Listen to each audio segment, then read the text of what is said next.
Ce programme est produit par le groupe Convergence Production pour le réseau des radios et télévisions des départements du Congo. Au cœur des sociétés, Jean-Eudes Gangamikembi.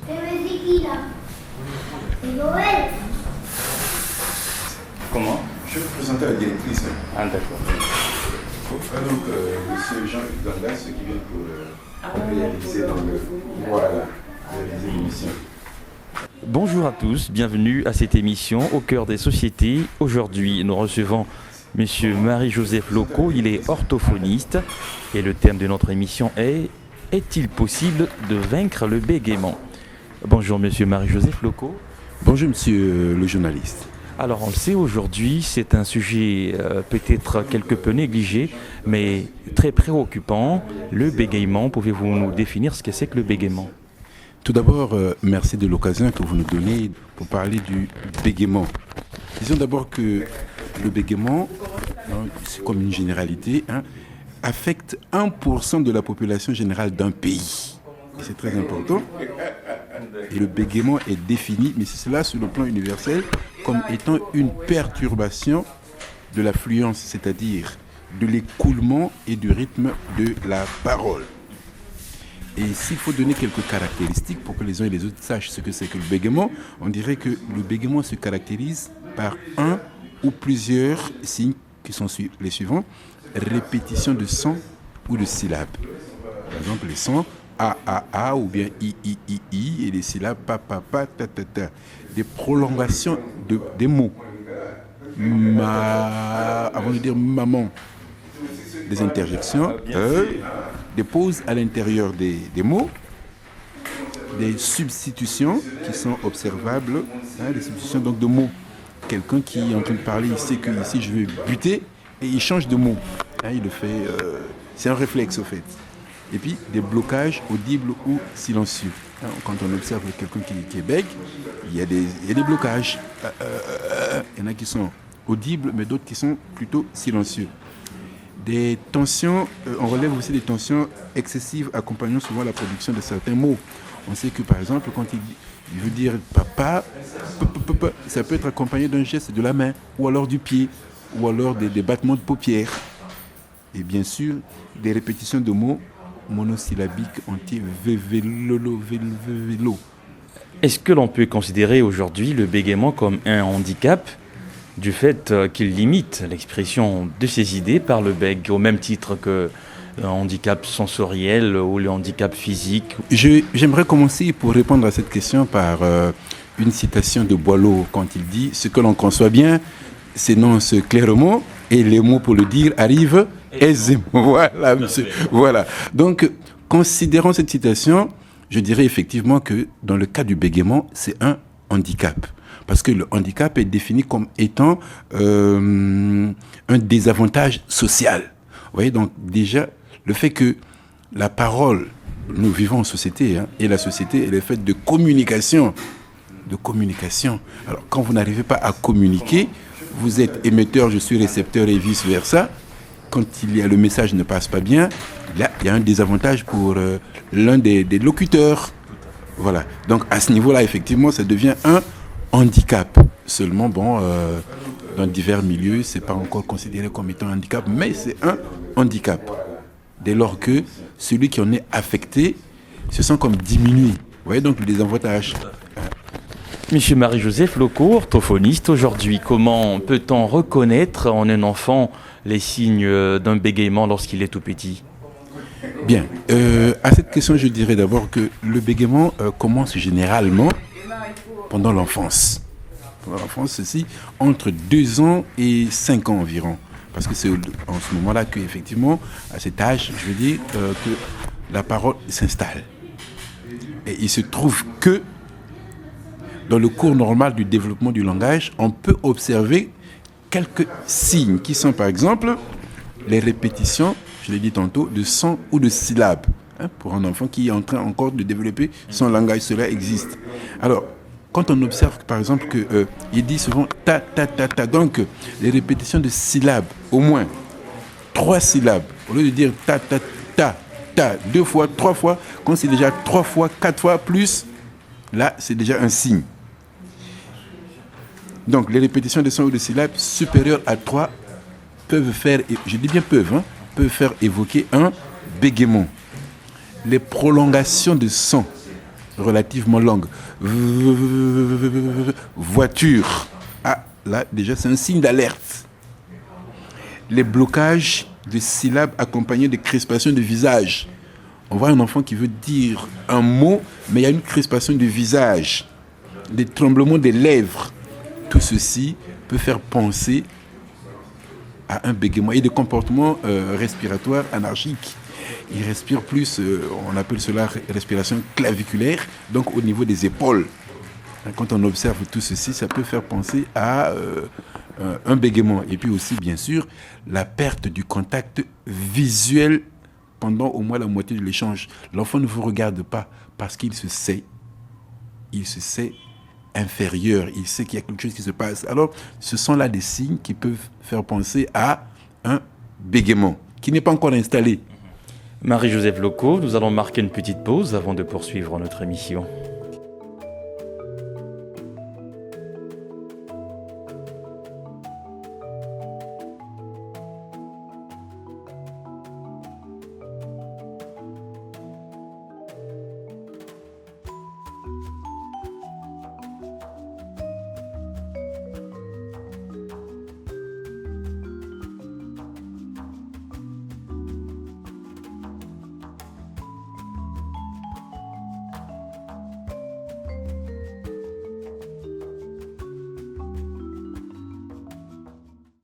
Marie-Joseph Loco, vous êtes orthophoniste. Est-ce que l'on peut savoir, c'est une question essentielle, à quoi est dû le bégaiement? Est-ce que les causes sont génétiques ou socio-psychologiques? En médecine, il est classique de rechercher la cause d'un trouble, d'une maladie. Mais il est nécessaire ici, dans ce qui concerne le bégaiement, d'envisager autrement cette question. On parle plus, non pas de cause, mais de facteurs favorisants et de facteurs déclenchants. Il y a là-dessus un consensus, quoi. Allons dans les détails. Voilà, donc ici on peut dire que pour déclencher un bégaiement, quels seraient par exemple les facteurs favorisants? Les facteurs favorisants peuvent concerner l'enfant lui-même. Comment cela?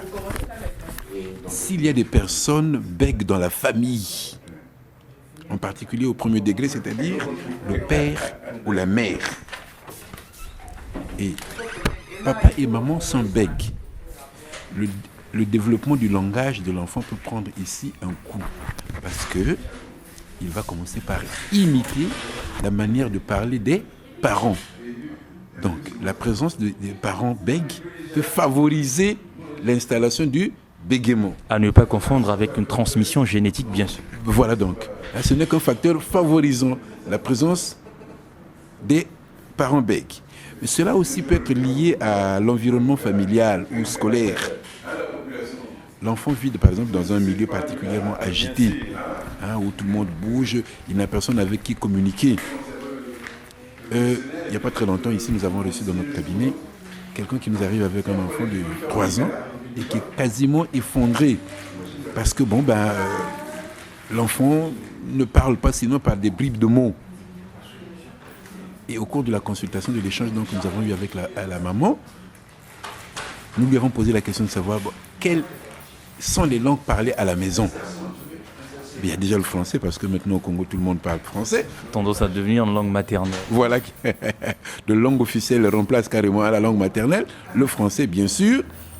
Et le papa qui est d'une certaine, disons papatois, d'une certaine langue, le papa, avec l'enfant, utilise une autre langue. Et puisqu'ils ont un certain nombre d'hommes de service à la maison, cuisiniers, cuisinières, tondeurs de gazon, que sais-je moi, chacun utilise sa langue aussi avec l'enfant. Donc, cela aussi est lié à l'environnement de l'enfant.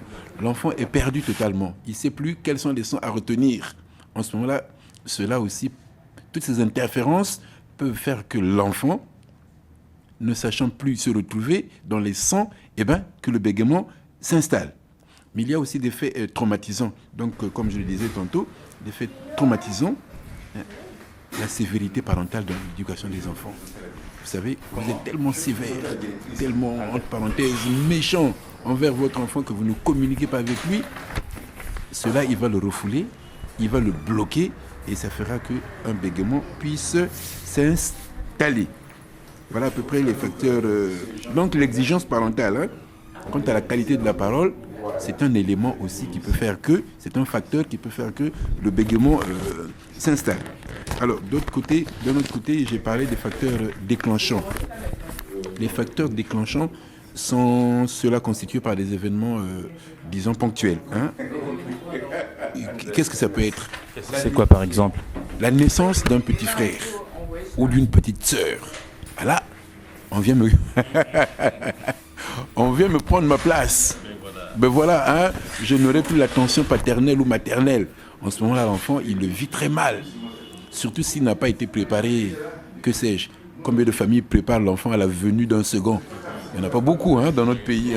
C'est peut-être un problème de culture aussi. Voilà, donc l'enfant, il arrive, mais le premier qui est là n'a pas été préparé. Et quand il voit ce petit être couché dans son berceau... Et il se voit sa vedette volée. Ben voilà, donc en ce moment-là, il va intérioriser cela et d'une manière négative, ça risque de bloquer son langage. Il y a donc cela, la naissance de notre enfant et les déménagements successifs. Si vous n'êtes pas propriétaire, que tout le temps vous déménagez, l'enfant ne va plus avoir les mêmes repères. Il n'aura plus les mêmes repères. Hier, j'étais avec tonton Intel. Il appelait, je ne sais pas, tonton Olivier. Après-demain, on lui dit non, maintenant c'est avec tonton X ou Y ou Z. Ça aussi dans la tête de l'enfant. En plein développement du langage, il y a de la perturbation. L'éloignement aussi momentané du milieu familial. Ceux qui peuvent encore aller dans les villages, tant mieux. Les parents sont ici pour les vacances et les autres là-bas. Bon, cela aussi peut perturber. Une hospitalisation, un changement d'école. Oui, cela est arrivé aussi ici dans notre cabinet, qu'un enfant, par exemple, au P1. Donc, il était encore à l'école maternelle. Il a fait inscrit à la crèche dans un établissement. Au P1, petite section maternelle, dans un autre établissement. Au P2, donc moyenne section maternelle, dans un autre établissement. Et maintenant, il est en grande section dans un autre établissement. Donc, en moins de 4 ans, sinon en 4 ans, 4 établissements. Il y a un choc qui peut prédisposer aussi donc, au bégaiement.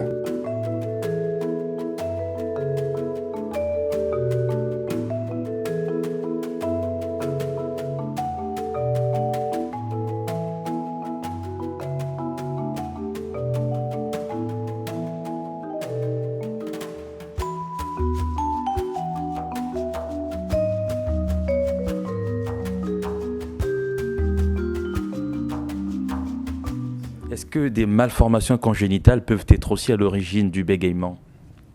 Bon, au fait, parler de malformations congénitales, peut-être, mais je dirais plus c'est des malformations acquises.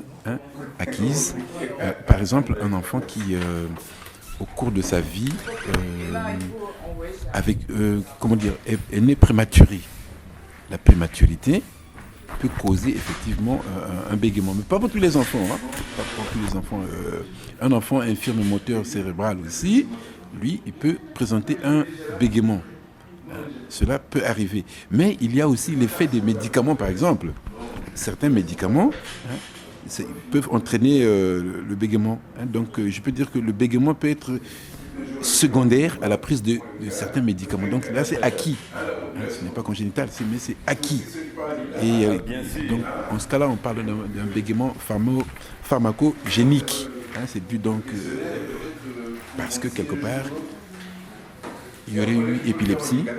Et pour essayer de résoudre le problème de l'épilepsie, on donne par exemple des anticonvulsifs.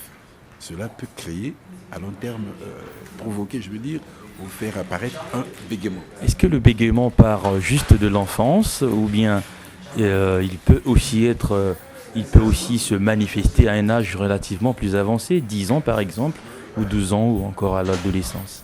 Oui, effectivement, en cela, je dirais que, comme je le disais tantôt, le bégaiement apparaît généralement autour de 2 ans. Mais il n'est pas exclu qu'il apparaisse qu'autour de 7 ans, et même à l'âge adulte. Pourquoi autour de 7 ans? Bon, là, quand on repart un peu dans les aspects de psychologie, s'installe déjà à 3 ans, s'installe ce qu'on appelle généralement la prise de conscience de soi, et puis là, il y a la personnalité, la première personnalité.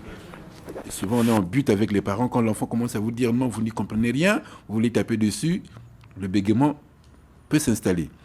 À 6 ans, c'est pareil.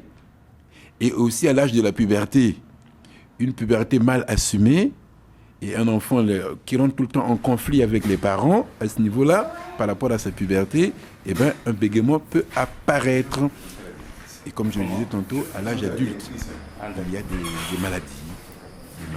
Par exemple, après un AVC, qu'une personne devienne bègue. Donc ça peut apparaître à tout âge. Suite à un accident, par exemple, vous faites un accident cérébral. Bon, là, il peut y avoir, par exemple, perte de la parole totale, aphasie, ou alors le bégaiement peut venir, ou un traumatisme crânien. Cela aussi peut provoquer effectivement le bégaiement. Vous recevez assez souvent des personnes bègues dans votre cabinet, monsieur Marie-Joseph Locaux. Que vous disent-elles dans la plus grande confidence alors, des conséquences sociales qu'elles subissent? L'homme est un être de communication. Et dans la communication, il y a l'émetteur et le récepteur, et vice-versa. Nous l'avons dit un peu plus haut. Pour revenir à cela, dans ce schéma de communication, quand le message ne passe pas très bien, c'est vrai que si c'est la personne bègue, le vit généralement très très mal. Il y a la honte, le regard de l'autre. Le regard de l'autre. Le bégaiement ne se voit pas. Le bégaiement, c'est un mal invisible. Invisible. Alors, celui qui se sait bègue, il y a la gêne, il y a la honte, il y a la perte de confiance. Perte de confiance en soi. Ça, ils le font, ils l'extériorisent. Mais il y a aussi la peur intériorisée. Comment est-ce que l'autre va me juger quand je vais commencer à parler? Ça, ils le vivent et ils le disent. Il y a l'anxiété parce qu'il y a un manque de sécurité. Ils sont anxieux. Ça, donc, le sentiment d'infériorité par rapport à la parole. Vous savez, c'est peut-être aussi dû à notre éducation, mais partout, c'est cela. Ce qu'on relève dans le bégaiement, généralement, les personnes bègues ne fixent pas des yeux l'interlocuteur. Les bègues sont généralement très nerveux. Est-ce que cela peut avoir une explication? Est-ce que c'est ce sentiment d'infériorité, justement, qui développe cette nervosité? Non, comme qui dirait, comme tout homme, ils sont nerveux, comme tout homme, comme les bien parlants. Ceux qui sont normaux locuteurs, qui parlent bien, ils sont aussi nerveux. Donc un bègue, c'est tout pareil. Maintenant, on ne bégaye jamais quand on est seul. Le bégaiement est un problème de communication, je l'ai dit tantôt. Et pour communiquer, il faut être deux. Quel est le regard que l'autre porte sur moi? Vous mettez un bègue dans sa chambre, seul, il ne bégaiera jamais. Un bègue devant un chien qui parle à un chien ne bégaiera jamais, puisqu'il sait quelque part que le chien ne lui répondra pas. Un bègue face à une poupée ne bégaiera jamais. Pourquoi? Il sait déjà que le bègue, c'est là aussi qu'il y a le sentiment d'infériorité. La poupée ne lui répondra pas. Qui m'excuse, mais enfin, c'est cela la vérité, quoi. Ils se sentent supérieurs à la poupée, en fait. À la poupée. Il y a un sentiment de supériorité. Maintenant, quand il est en face d'un autre locuteur parlant, alors là, il y a le sentiment d'infériorité qui semble transparaître. Et le grand combat, c'est de dire au bègue, de lui apprendre à considérer l'autre comme étant son égal. Je ne l'ai pas encore vérifié, M. Jean-Marie Locaux, mais j'ai entendu dire que les bègues ne bégayent jamais lorsqu'ils, permettez-moi la répétition, ils ne bégayent jamais lorsqu'ils chantent. Est-ce que c'est vrai? Et si c'est vrai, pourquoi? Oui, une personne bègue, cela est vérifié, et même vérifiable maintenant. Vérifiable, pourquoi? Parce que simplement, la capacité respiratoire est plus grande quand on chante, plus que quand on ne parle. Donc on emmagasine un peu plus de souffle lors du chant que lors de la parole coulante comme ça, quoi.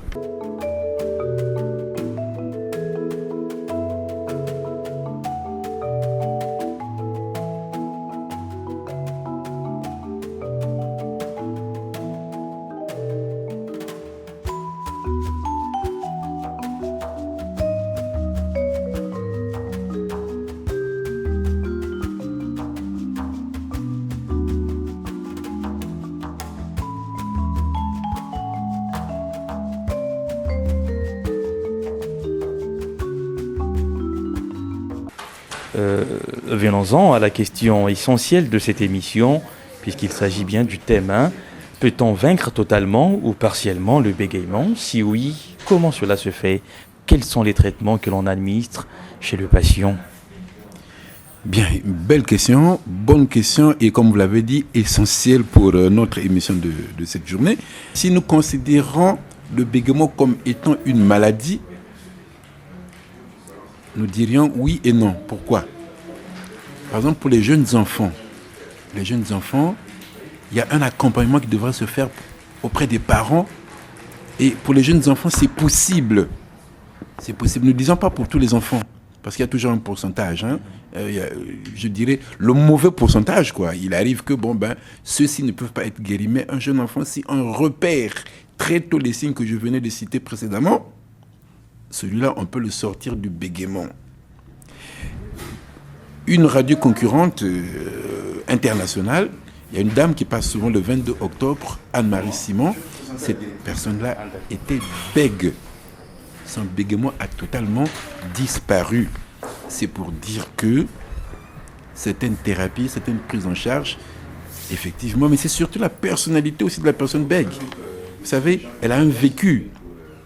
Elle a un vécu. Est-ce qu'elle veut s'en sortir? Oui. Est-ce que les moyens lui sont proposés? Oui. Les moyens lui sont proposés. Mais maintenant, met-elle en pratique ces moyens qui lui sont proposés? C'est là le débat maintenant. Donc c'est pour dire qu'effectivement, certaines personnes qui se prennent bien en charge, appliquant tout ce qu'on leur demande, peuvent sortir du bégaiement. Si ce n'est totalement, au moins partiellement. Donc ce que nous faisons, c'est essayer de réduire un tant soit peu le bégaiement, quoi. Réduire. Et maintenant, s'il arrive que la personne guérisse totalement, pourquoi pas? En quoi consistent les exercices de rééducation? C'est déjà un nouvel ancrage. Donc, un travail sur le plan psychologique. Psychologique. De l'acceptation de soi. Je suis bègue, je parle dans mon bégaiement, mais que les êtres m'acceptent comme je suis. Donc, c'est déjà soi-même s'accepter, accepter sa condition. Et c'est à travers cela qu'on peut effectivement arriver à sortir quelqu'un du bégaiement. Maintenant, par rapport aux exercices, bien sûr, il y a la relaxation, il y a la détente du corps. Pourquoi? Parce que le bègue nous constate déjà. Ceux qui ne vivent pas avec le bégaiement, généralement, dès qu'on se lève, on est tendu. Parce qu'on pense au fil de la journée. Alors, combien de fois, quelqu'un qui est déjà bègue, donc, la détente, et des exercices respiratoires, des exercices de concentration. Nous avons ce que nous appelons une grille qui nous aide à évaluer le bégaiement, la grille CK. C'est-à-dire S, situation, E, émotion. Cette situation que je vis, elle m'entraîne des émotions. Et comment je me comporte, le C, mes cognitions, c'est-à-dire mes pensées intérieures, par rapport à une situation, quelles sont mes pensées intérieures? Et le A, anticipation, comment je vais faire pour pouvoir résoudre ce problème?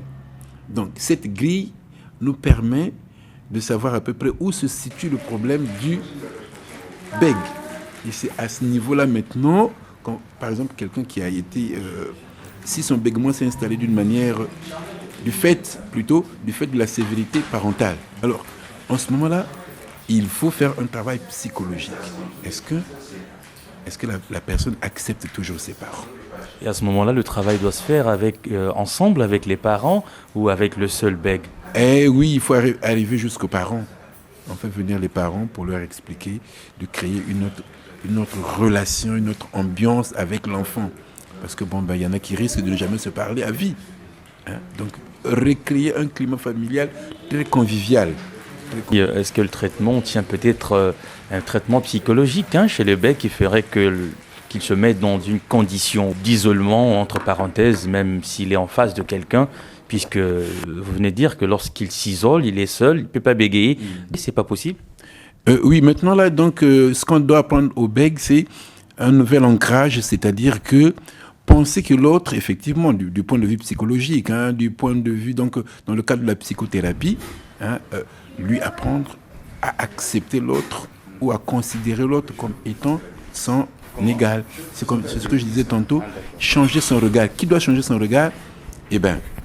la personne bègue, mais aussi la personne bien parlante, pour ne pas considérer l'autre comme étant son inférieur, quoi, parce que c'est là, bon, ça peut être dans notre tête.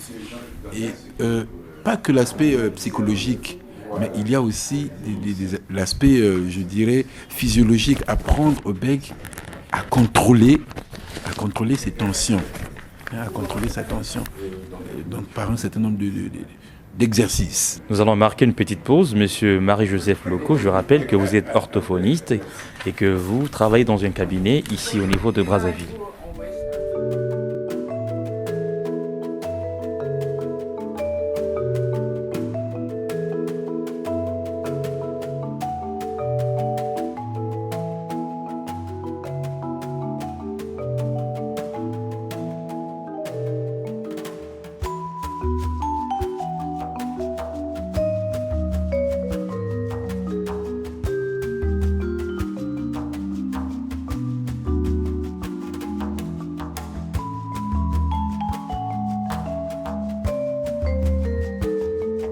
Le problème aujourd'hui demeure la prise en charge des personnes souffrant de bégaiement. Il semble bien que les Congolais ne savent pas qu'il existe des orthophonistes. Quand bien même nous avons écrit, fait paraître des éléments ici ou là dans les divers journaux, fait des émissions peut-être, et vous êtes un réseau de radio, c'est une très très bonne chose. Et nous pensons que l'information déjà que vous recueillez là sera diffusée et que les uns et ou les autres seront attentifs. Donc, effectivement, il se pose là un problème d'information. Mais chez nous, c'est plus le bouche à oreille. C'est l'oralité africaine. Voilà, l'oralité africaine qui fait que, lire est difficile. Bon, l'oralité africaine aidant, vous savez, ça n'ira pas. Fait que, l'information n'est pas très connue. Et donc aujourd'hui, l'occasion pour vous de confirmer qu'il existe justement des orthophonistes comme vous. Vous êtes 3 au niveau du Congo seulement. Et bon, donc il existe des orthophonistes qui corrigent ce problème de bégaiement. Voilà, qui aident à la correction donc de ce problème du bégaiement. Nous sommes en Afrique, notamment au Congo, où il y a, vous le savez, la tradition et la médecine traditionnelle offrirait aussi des traitements contre le bégaiement. Vous le confirmez? Si oui, est-ce que ces traitements sont efficaces? Oui, voilà, ça c'est une très bonne question dès lors que nous-mêmes avons participé au premier congrès africain sur le problème du bégaiement et cela se tenait à Douala. Nous sommes autour des années 2008. Le premier congrès, je dis bien, le premier congrès c'était en octobre 2008 je crois et c'était à Douala. Nous y sommes allés. Et le congrès portait sur les thérapies africaines par rapport au problème du bégaiement. Nous avons fait un petit travail ici à Brazzaville. Donc recueillir, autant dans la zone nord, sud que centre, ce que nous avons comme médicaments ou comme traitement traditionnel en ce qui concerne donc le bégaiement. Les résultats, je ne vous les dirai pas, mais est-il que nous avons présenté cela. Qu'est-ce que nous avons pu recueillir? Eh bien, qu'il y a ce que nous appelons, ce que nous connaissons tous, la cloche. Boire de l'eau dans une cloche. Bon. Est-ce que cela a soulagé les bègues? Je ne sais pas. Je n'ai pas vu quelqu'un qui serait passé par ce traitement et me dire que, voilà, moi, grâce au fait que j'ai bu l'eau dans une cloche, ça a corrigé le problème. Ou aller crier près d'un torrent ou d'une cascade, ça a corrigé mon problème. Ou mettre des cailloux dans la bouche, je ne sais pas si c'est des cailloux chauds ou froids, mais enfin de mettre des cailloux dans la bouche et commencer à parler pour réduire le problème. Bon, ça, et je peux vous dire que dans une certaine zone de notre pays, là, comme traitement, dit-on, il y a une potion, donc on extrait le manioc rouilli. Le manioc rouilli, vous voyez, et si c'est de la sève ou le liquide, en tout cas, faire boire le manioc rouilli, ce qu'on appelle les bikedi. Bikedi, voilà, les bikedi, boire l'eau du bikedi. Moi, je ne demande pas aux gens de boire de l'eau du bikedi pour traiter le bégaiement, mais dans une certaine région de département de notre pays, c'est une des pratiques. Boire l'eau du bikedi, du manioc donc rouilli. Bon, le résultat, que puis-je dire? Dans un autre département ici de notre pays, là-bas, il y a un certain criquet. Hein, vous voyez, un criquet. Alors, ce criquet-là, vous le saurez. Hein, il vous fait couler un certain liquide. C'est affreux, ça doit être affreux. Un liquide qui sort. Affreux. Ça ne doit pas être très bon. En tout cas, on ne le recommande pas. Hein, c'est ce breuvage-là qu'on fait boire à la personne bègue. Et dit-on que ça soulagerait. Bon, là non plus, moi, nous disons que non. Donc, vous n'avez aucune confirmation à donner quant à l'efficacité de la médecine traditionnelle. Non, aucune confirmation. C'est la grande prudence en plus. C'est la grande prudence. Et... Marie-Joseph Locaux, nous vous remercions. Nous rappelons que vous êtes orthophoniste, que vous travaillez ici à Brazzaville dans un cabinet au centre-ville. Nous avons été très heureux d'être reçus dans votre bureau et merci de votre sollicitude. Et bon vent au reste de votre carrière. Merci à vous du réseau des radios et télévisions des départements du Congo. Faites que l'information puisse être connue de tous. Merci.